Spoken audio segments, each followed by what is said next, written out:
अकाल ने कई परिवारों से खुशियां छीनने के साथ साथ कई परिवारों की रोजी रोटी भी छीन ली है। रोज कमा कर खाने वाले भी बच्चों का पेट भरने के लिए दान किए गए भोजन पर आश्रित होने के लिए मजबूर हो गए हैं। ऐसे ही परिवार के युवा मुखिया अभिषेक लॉकडाउन के पहले रपटा के समीप चाय की दुकान लगाया करता था। उस दुकान से अभिषेक के परिवार का पेट आसानी से पल रहा था, लेकिन जैसे ही लॉकडाउन लगा उसका रोजगार छिन गया। इस समस्या से अभिषेक डिप्रेशन में आ गया था।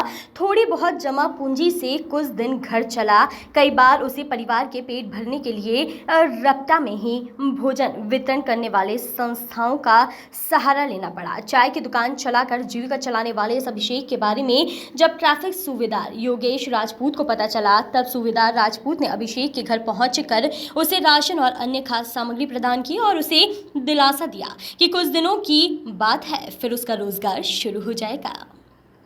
वहीं आर्थिक तंगी से जूझ रहे अभिषेक ने डिप्रेशन में था।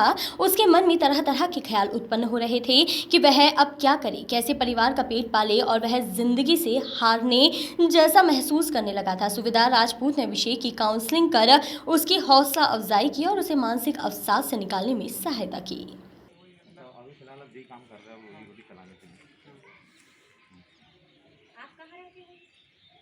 यही रहते हैं पुलिस लाइन में।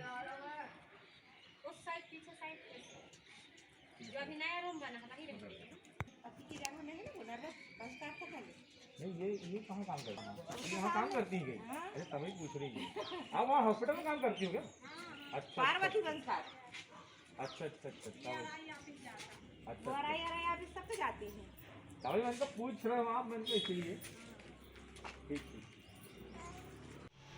हम अपने सहयोगी मित्रों के साथ एक अभिषेक नामक युवक है जिसकी मदद करने के लिए उसके घर गए थे।